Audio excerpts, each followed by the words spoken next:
We are so excited that you are here because tonight is going to be a great night.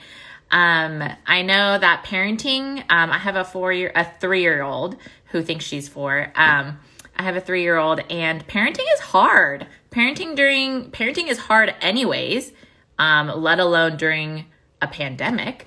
So we invited marriage and family therapist Kelli Willard, who is a dear friend and someone I got to work with for a little bit. And so she's going to address the topic of pandemic parenting. So if you have friends who are parents and you think that this would be helpful for them, go ahead and text them. Give them our Instagram handle at Gwinnett Upstreet and invite them on because this is going to be super helpful for anyone who is a parent. Kelli Willard is a mom and she's a marriage and family therapist who has actually been practicing as a marriage and family therapist for the past 10 years here in Gwinnett County. And she's going to address pandemic parenting. And so go ahead and text your friends, invite them, and I'm going to go ahead and actually invite Kelli on so that she can join us. Awesome. We're so excited you're here, Kelli. Thank you for having me. Yeah. So introduce yourself. Let us and introduce your family a little bit and what you do. Absolutely. Well, I love what I do. I love working with people. Predominantly, I'm working with couples because as a marriage and family therapist, I know that if I can help strengthen the couple, if I can help the couple to be in love and loving, then that is going to have just such a domino effect in the family, and the kids are going to be so blessed. So I focus on the couples, and I just want to talk about parenting as a strong, united front, and just talk about what you may be seeing now in your kids and how you can put energy where you want to be putting it. Because this isn't about judgment. This is about taking a realistic look at how much energy you have right now to do all the multiple roles that are on your shoulders. And it's a lot. Right. Yeah. Before I jump into a question, tell us a little bit, because I know that you are a mom, you're married and you are a mom of 2 elementary age kiddos, and a lot of our audience has elementary age kids as well. Yes, thank you for reminding me. I forgot to mention my kids. So yes, I've been married 16 years and we have 2 kids. One is 7 and one is 6. And so they are both high support need kids and special need kids. We love them and they're special brains. And I have a little bit of a special brain too. So our house can be kind of challenging at times, balancing all the needs. And thanks for keeping me on track because that special brain in me is ADHD. Yeah, no worries.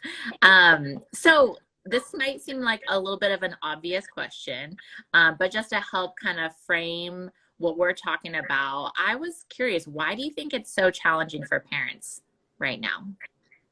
Well, I think we're all trying to wear a lot of hats. We are trying to be a loving spouse. We are trying to be a loving mom. We are trying to be a teacher. We are trying to be a playmate. We are trying to fill in a lot of roles that have been suddenly taken away from us. So I know for some families that is a huge void. Sports filled a lot of your time, your energy, and a lot of your companionship needs for your kids and just structure for them.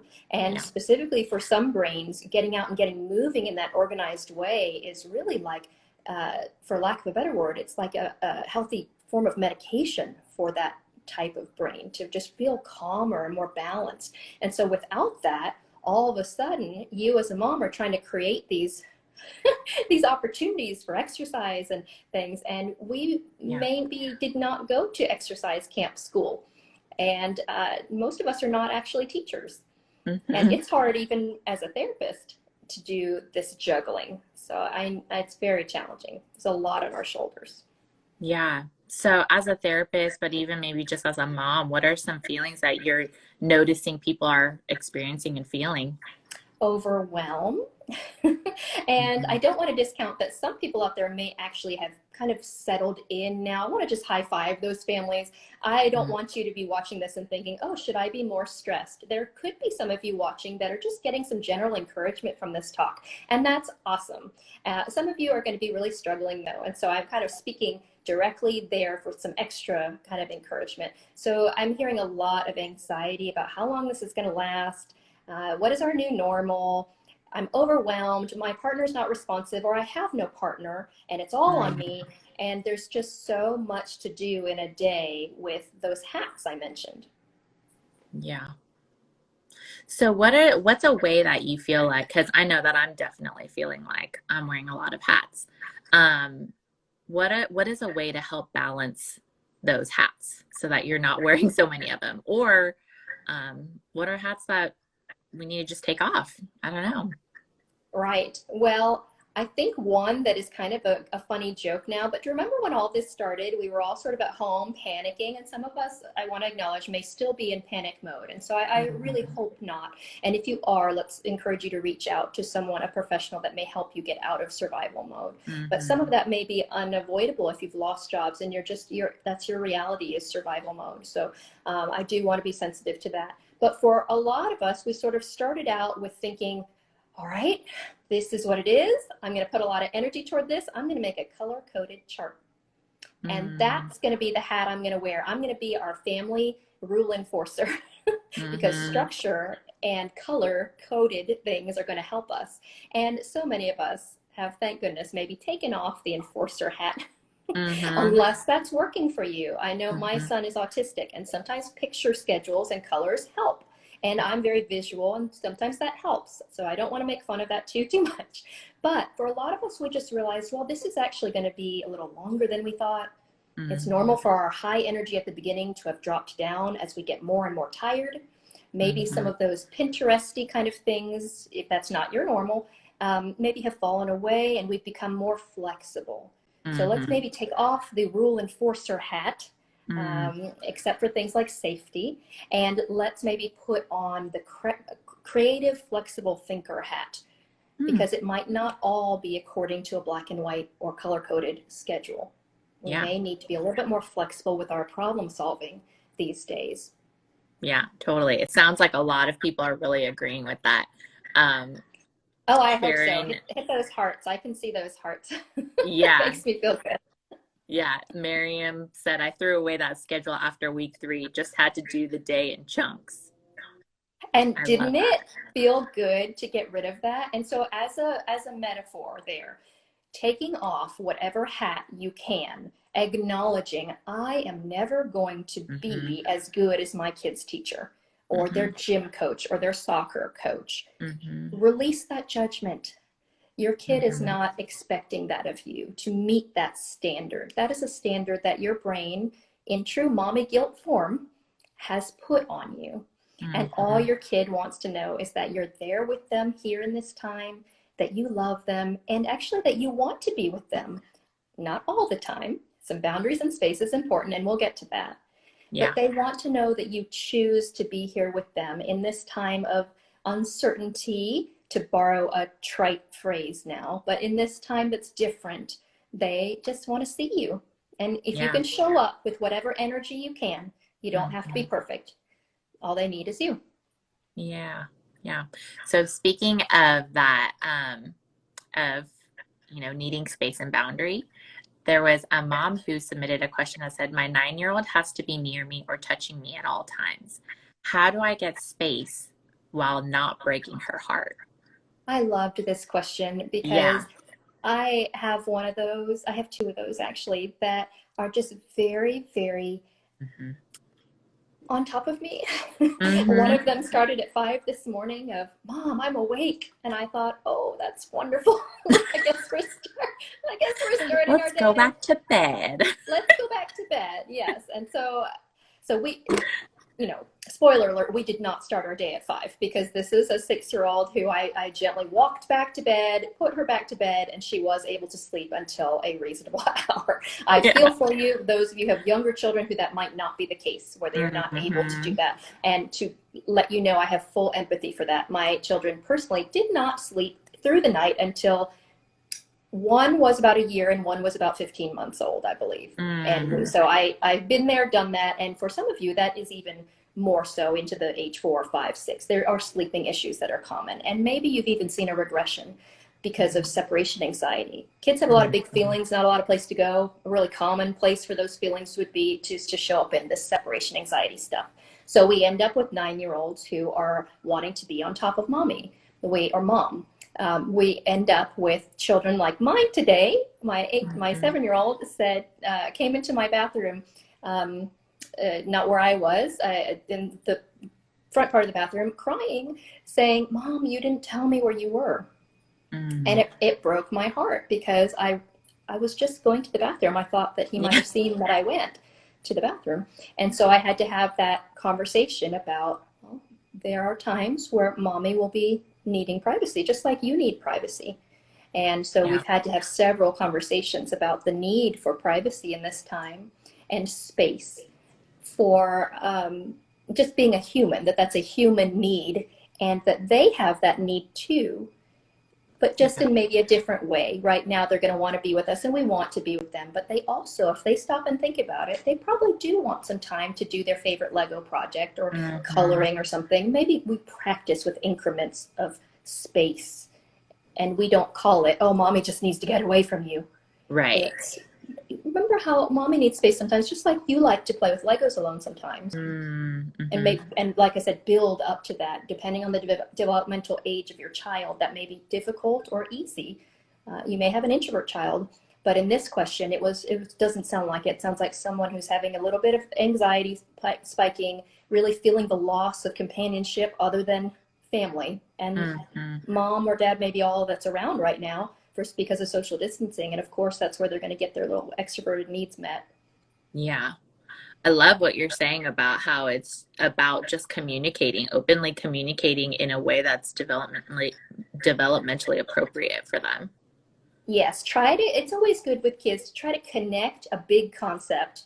And mamas, you know this, try to connect a big concept to something that is on their level. And so there has to be something that your child enjoys, especially maybe at 9, especially something that they might enjoy to do alone.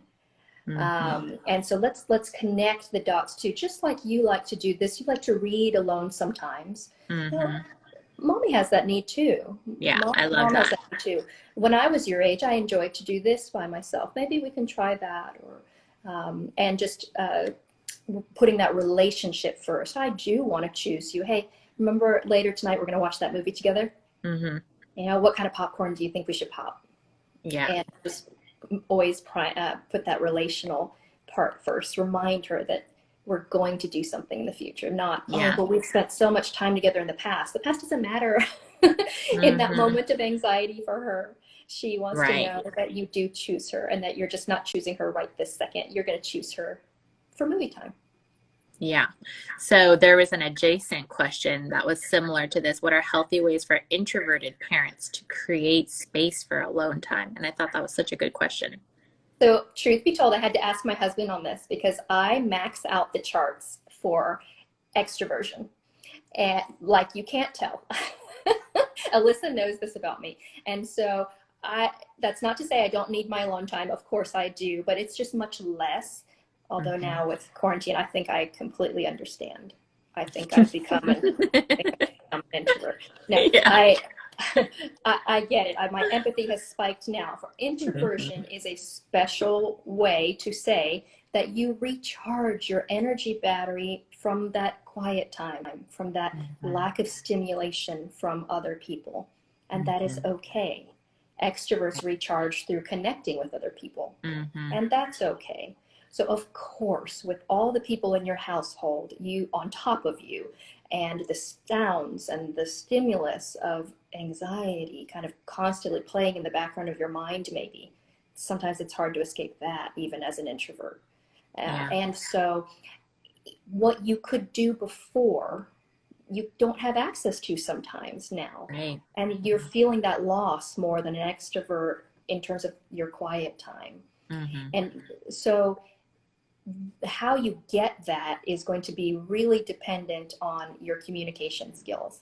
Because if you have a partner, let's say, that could potentially share duties with young kids and relationship time. I hate to call it duties, but and if it's just as simple as increasing your assertiveness within that relationship to say, I love to see you play with the kids.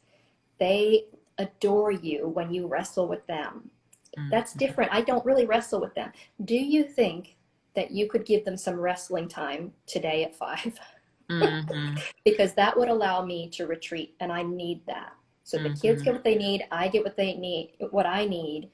And so you're kind of making it a collaborative thing. You're giving a compliment to your spouse, and you're also advocating for your own need, and you're problem solving. Then he or she has the ability to come back and say, well, I can't do it at 5. How about 6? Or today's not good. How about tomorrow?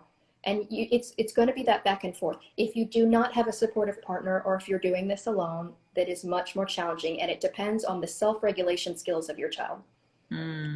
You're unfortunately going to have to, because supervision is a necessity for most children, unless they're a developmental age where they can be self-sufficient for a time with you in the house, or some, maybe playing in the backyard or something where it's safe. You're going to have to schedule your private time around how long they can self-regulate and how you can keep an eye sort of on. And that is going to be challenging, but it is possible if you think through what are the activities that keep my child engaged. And what level of proximity is needed. Can I watch from a window, or is that not safe? Can I be in the room reading quietly and they're also reading quietly with picture books or something, and then I just have to kind of handle the interruption at times? Or is it something where I can really, if I give them sensory play with a bin of rice, I know that engages them. I've got about 15 minutes. Well, that's your time, baby. That's your time. Being creative with finding ways, whether it's communicating, asserting, and I loved how you said it's just about maybe advocating for yourself a little bit stronger, and saying, hey, we need to tag team a little bit right now. Yes, I do know families that are putting schedules, less so for the kids' activities and more so for just the parents trading off. Okay, I have a Zoom meeting at this time. I have this, I have that. Okay, wait, you're actually starting to go back into work. So what does that mean for me? The kids are still off school. So there's a lot of juggling right now. And so that scheduling I was a little poking fun of a little bit can actually be really, really helpful for the parents. And that is going to really stretch your communication skills. If you're strained in that area, then this is going to be very challenging for you. And then it kind of goes back to, well, then how am I going to do this for myself? Yeah, that's awesome. So I know that as a mom, and I've heard this from coworkers who don't have kids, who have kids, just going through waves and ebb and flow of like emotions and feelings. So the first part of it is how do we address that in kids? How do we help them through those waves of big feelings? And then the second part is like, how do you address that in us if we're going through that? Right. Well, so this is an important question because first of all, whether you're examining this in the kids or us, like your question posed, I think you have to sort of address your relationship with big feelings. Are you terrified of feelings in yourself and your children? Meaning, are you really conflict avoidant? Did you maybe grow up in a household where feelings were never acknowledged, and so you learned to maybe not acknowledge your own? And so maybe you learned to deny, maybe you learned to put on a happy face. You have to get real with how comfortable are you with feelings in general.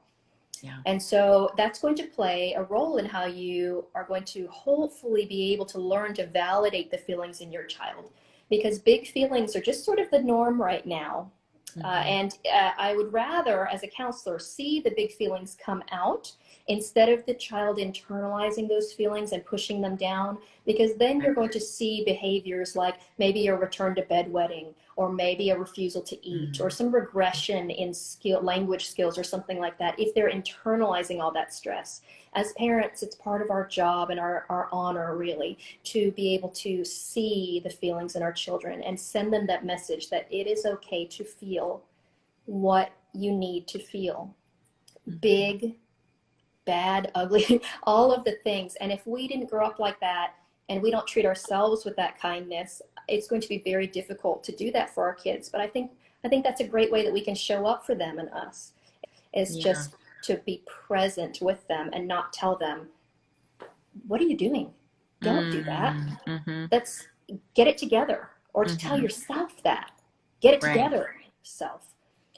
We need to learn to ride the waves, like you're saying. Yeah, I love And it that. starts by just seeing that and allowing them to exist instead of pushing them away. So that is step Totally. one. So then help give us some tools. I feel like as a mom, like that can be easier said than done, Oh, right? yeah. Like in the moment when Evelyn's having a meltdown, or a child is having like really strong feelings and starting to melt down, how do you diffuse that? What are some tools that parents can take away with them? Absolutely. So I'm focusing a lot in this chat about monitoring your energy levels and monitor that just means what kind of energy are you bringing to the situation? I'm not trying to be new agey when I say that, but I want you to ask yourself as a mom, am I escalating this situation by my energy? Am I bringing a lot of what's going on? Or am I bringing hopefully a calm assertiveness to the energy, or I'm sorry, to the situation, to where I'm saying, deep breath. This might be the second meltdown today, but I can do this. All I need to be is be there. I just have to be there to be able to say, honey, how can I help you? What's going on? Mommy's here. I'm Mm-hmm. here. I can't. And a lot of times there's a difference between tantrum and meltdown. The tantrum will be about something possibly tangible, or they want to escape something they don't want to put on their shoes, or whatever it is that's kind of sort of set them off based on, I mean, kids don't have a lot of control right now. Mm-hmm. All right. So I am letting my children choose their clothing. I'm Mm-hmm. giving them whatever control they can have right now, they are getting, because it's Yeah. helping them with their feelings. And so there is one little strategy: let them choose their clothes. Give Mm-hmm. them some, just write that off, that they're going to be wearing Halloween costumes for the next 2 weeks or something. It's been very helpful here to not have that battle. But let's say there is a tantrum over not being able to get something. Recognize that there's something going on underneath there, Mm-hmm. that all behavior is communication. And so Yeah. it's not about the toy that fell on the floor. It's about that this child is having a hard time. One of my Mm-hmm. favorite phrases is that the child is not giving you a hard time, they're having a hard time. So if you can sort of push back all the buttons in you that are activated, like, oh, I can't do this, I've got 5 minutes to a Zoom call, how dare she be Mm-hmm. melting down again or having a tantrum again. Mm-hmm. We slow down, we check Mm-hmm. our energy, we try to bring our best to the situation. And if we can't, as long as they're safe, we can step away for a minute. We are the adult in the situation, Mm-hmm. and ask ourselves, am I escalating this, or am I de-escalating it? And it's not making it all okay. It's just coming in and saying, it's okay that you're upset that your toy is on the floor. What can we do about that? Can I Yeah. help you pick it up? What do you think you can do? Giving them choice and say in it. And if all they need to do is scream and kick, back away slowly. Keep them safe. Remember, I have children with true meltdowns in the special needs sense, and so safety is huge with that. But most of the time for these intense tantrums, they're not going to go into that area of meltdown where there is a true physiological response in the child, that really safety is the only thing you can do. So Yeah. my heart goes out to you, families of special needs children. If the meltdowns are a daily part of your reality, I see you. We have them here, and your number one job there is safety and relationship. Mm-hmm. You are there, you are safe, your child is safe. Calm yourself, Mm-hmm. and it will pass. Yeah. Speaking on giving your child choices, I love that. Katie commented, we pay attention in a tiara, so we wear tiaras these days. Oh, I love that. Can I have one? I would love to have a tiara for this talk.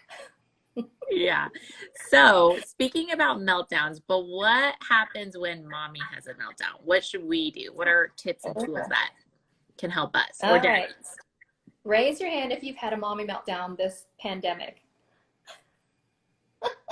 Okay, let's forgive ourselves. All right, let's think about all that we have been attempting to do, sometimes by ourselves, either emotionally, if we have an emotionally distant spouse, or physically, if we are a single parent. And so just pat yourself on the back. You're doing the best you can.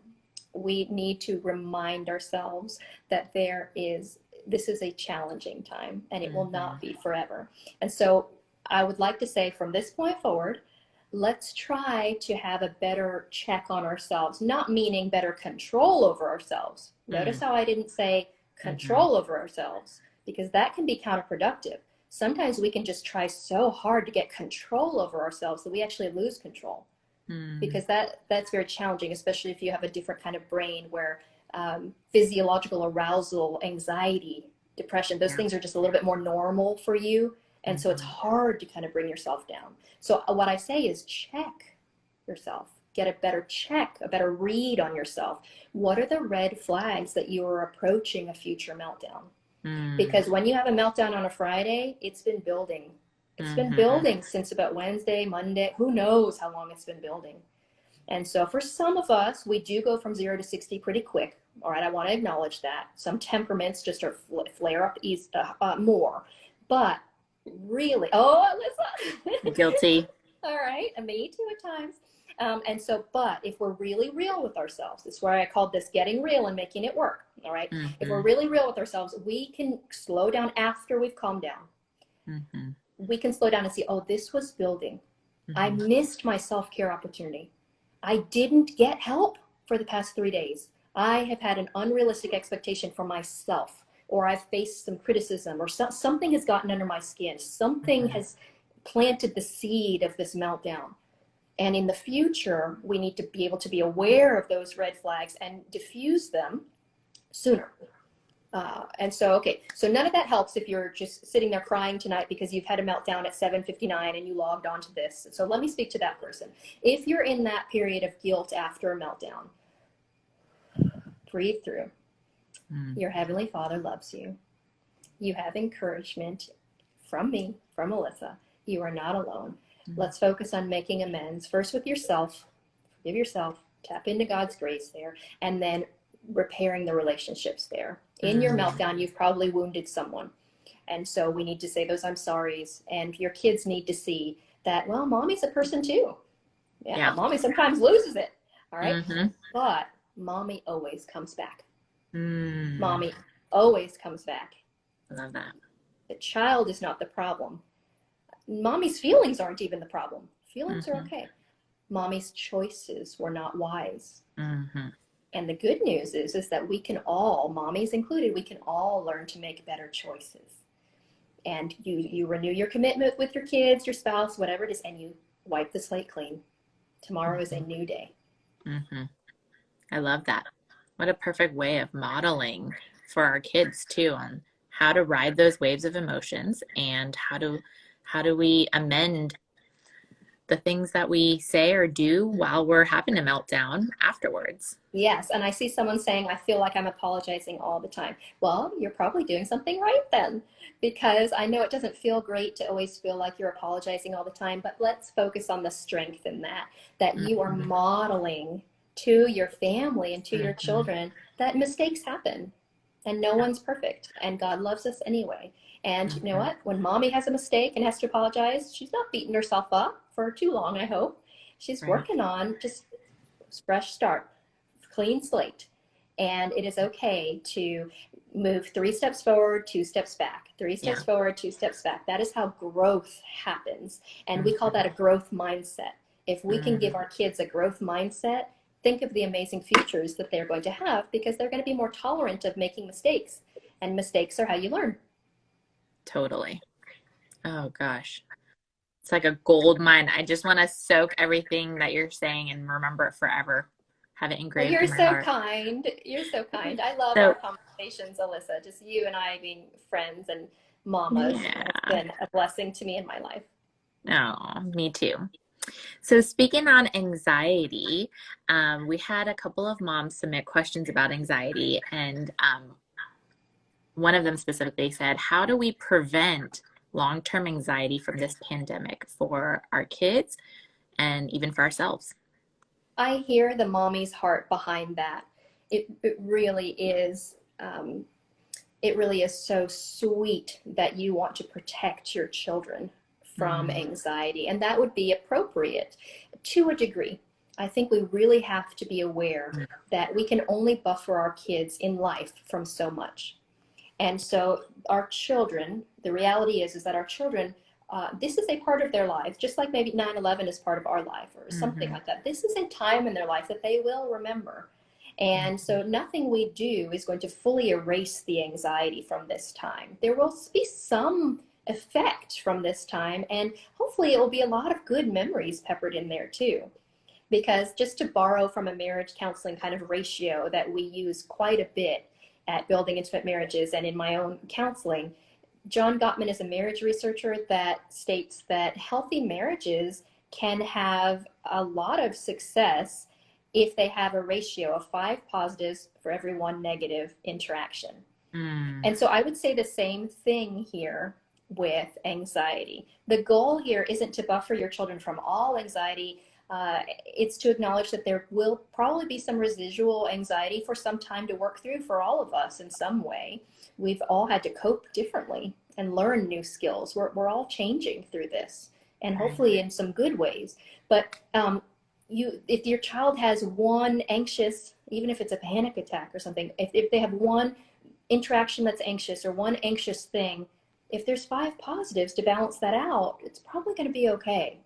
We have to monitor, though, for some children, especially children who carry a diagnosis or something, that one can be really scary for parents. Maybe that one is a lot of ticking or a lot of OCD skin picking or something like that. So I don't want to minimize that, just, as long as you have 1 to 5, things are fine, because that one could be kind of scary.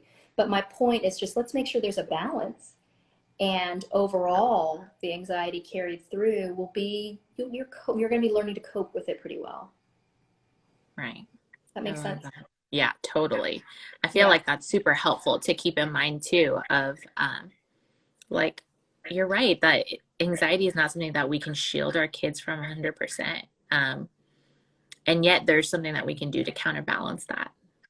We can counterbalance it, and that's a great way to channel our protective instinct instead of going on overdrive, hyperdrive to really overcompensate and just make this time magical and all of that stuff. That's really not realistic. And so we do want you to try to have some fun. But really, as long as you're just coaching them through the anxious moments that they have, giving them age appropriate explanations for why we're keeping 6 feet away and things like that, why school has been canceled and I like to say postponed. So that's super important to do. As long as we're making sure that all of that is appropriate, then it's kind of all you can do. And then you're teaching those coping skills along the way.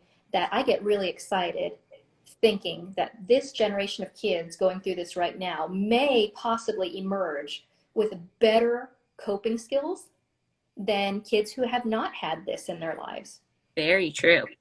The college students right now who have maybe not gone, well, I know they've not gone through a pandemic. This is new for all of us.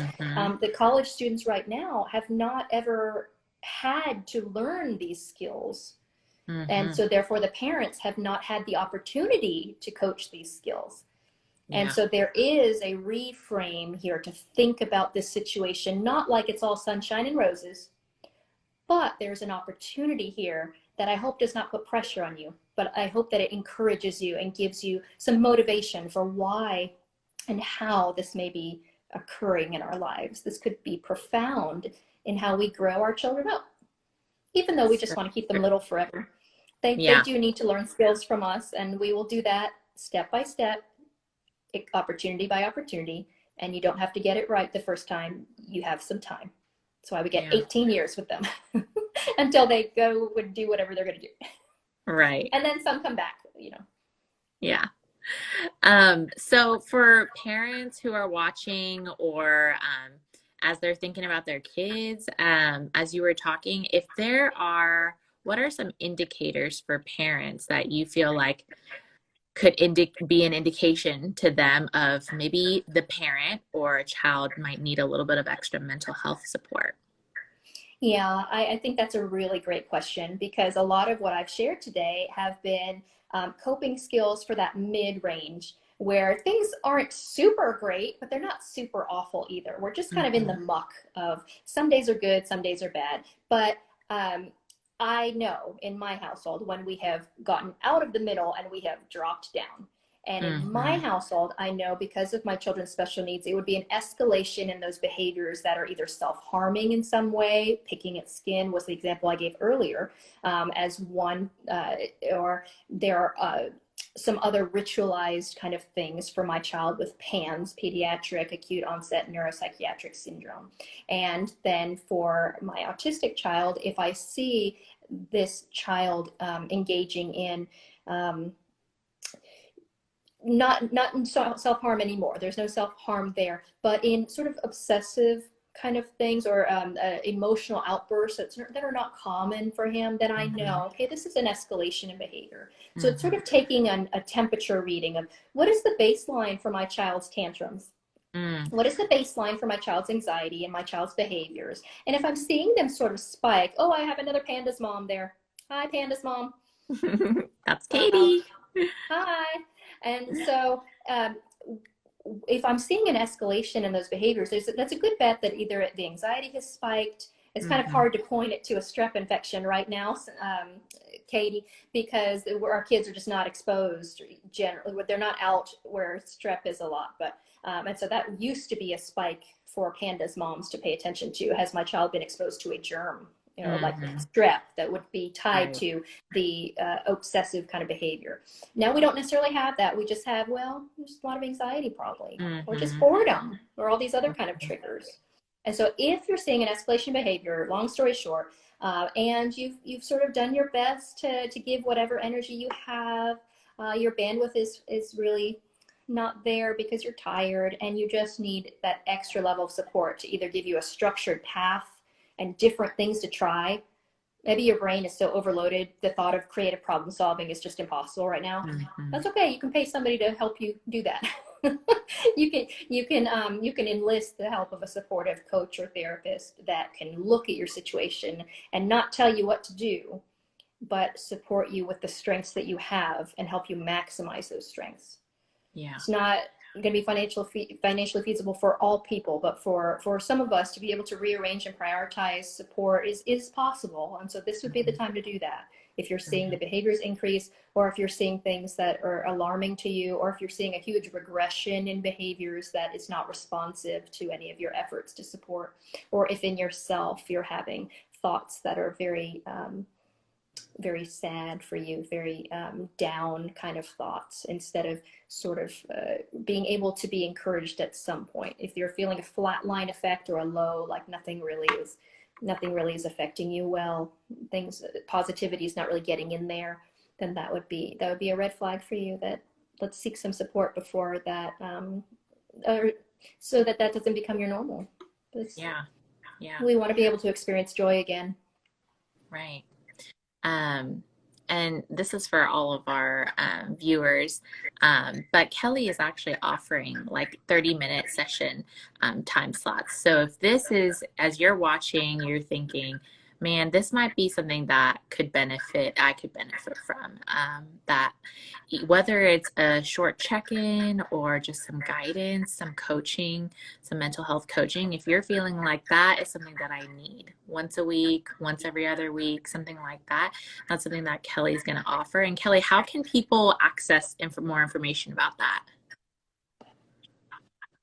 Yes, well, let me just say thank you for that opportunity. That I've been praying about how can I best meet the needs of the Gwinnett Upstreet community. And so this is something that I'm happy to do, and that really utilizes my skill set. I'm quite good at being able to look at chaos and be able to sort of help someone put order to it by maximizing the person that God created them to be. Because I'm not going to teach them the Kelli Willard method of getting your life in order. I'm going to try to learn about that person and what skills they have, or what skills probably should be developed in them that are there, but maybe just need a little coaching up. And that way, when I am out of the picture, I'd like to work myself out of a job. Thank you very much. When I'm out of the picture, you are empowered to be able to face your life with the skills that you have and that no one can take away from you.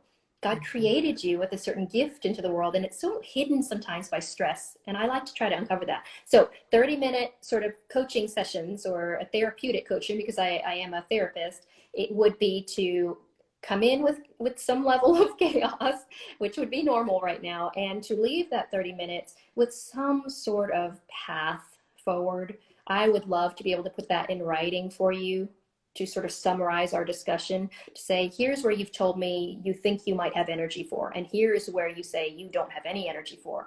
Here's where your priorities are, or here's where I feel the conflicts would be. Here's where I think you would benefit from this resource or that resource, or more therapy with me or someone else on our team or whatnot. I can make a really good recommendation at that point for a possible next step. Yeah. And just to clarify, this would be for the foreseeable future, it would be telemental health. So it'd be via something like this, right?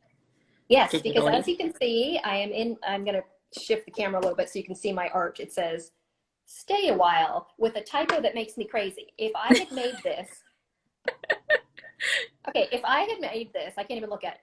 I would have separated the A from the W. Right? It makes me nuts. But all that to say, I'm from my house right now just for the utmost of caution, and because it's pretty convenient.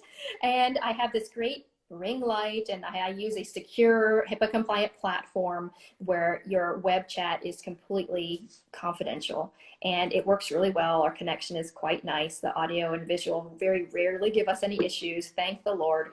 And so my kids can be upstairs either with if my husband is home, he's kind of keeping an eye, or thank God I have worked to try to help them self-regulate enough for short periods of time that they can actually be reading or something, and I can check on them periodically. Yeah. And so I am able to be there for you online. For Georgia residents, incredible. I forget sometimes that Instagram is international, so my license is in Georgia. So if you are a Georgia resident, whether you're in Savannah or Macon or something, or Atlanta or Suwanee, then I'm here to serve you. And so the 30-minute session is offered at a $50 rate. And if you want that, you can go to my Instagram at love_all_the_brains, at loveallthebrains, and send me a contact me message. And I'll post that information as well after we get off so that everyone can have that available. And for any, this is for additional information, we are always thinking about here at Gwinnett Church ways to be for our parents and our families. And so one of the ways that we're doing that is we're going to be starting conversations on Mondays to help you start the week with a healthy mindset. And so it's going to be called Mindset Mondays. And we're enlisting in the support of people in our community who are experts, just like Kelli, in what they do to provide you resources. And so next Monday, there's going to be an episode with somebody who actually works from Building Intimate Marriages. Dr. Mike Seitzma is going to be on it. That's my boss. I know. But yeah, so we're so grateful for you, Kelli, for coming and investing in our families, investing in us, because I think you're right. You said it at the beginning of our talk, but our relationships, how we're doing, our mental health is going to make a difference in the way that our kids are experiencing what a pandemic is and how they become resilient through this process as well. So thank you. And so I don't want people to leave here feeling the weight and the pressure of that. I want people to be encouraged by the opportunity in that, and just to be the best that they can be. I was praying about this story. Alyssa, maybe you can help me remember in the Bible when there's multiple offerings being given, and Jesus was praising the woman who only had a small amount to give, but she gave it all. Mm-hmm. I know. Yeah. And so that story was coming to my mind over and over again, because she didn't have so much money to give, but she gave what she could with a full heart. And she had faith, and she believed that that offering was something that could bless Jesus. And so that's what I want to encourage the moms to do. Just give what you can, not what you think you should. Yeah. And we may realize at the end of it that that was enough. Yes. That was exactly what our kids needed. Yes. Just let's get back to the basics. The basics can be hard for some families, of sleeping and eating. And so as a special need family, that can be difficult enough. let's just focus on the basics. Are you Right. sleeping? Are you eating? And let's take it from there. Let's build a good foundation for mental health before we start worrying about, well, did we have enough fun today? Or Mm-hmm. did I protect my kids from anxiety enough today? Mm-hmm. Yeah. That's awesome. Well, thank you for joining us, everybody, Gwinnett families, and thank you, Kelli, so much. Thank you, Alyssa. I had a blast. Me too. Thanks. Bye, Bye. everyone. We love you all.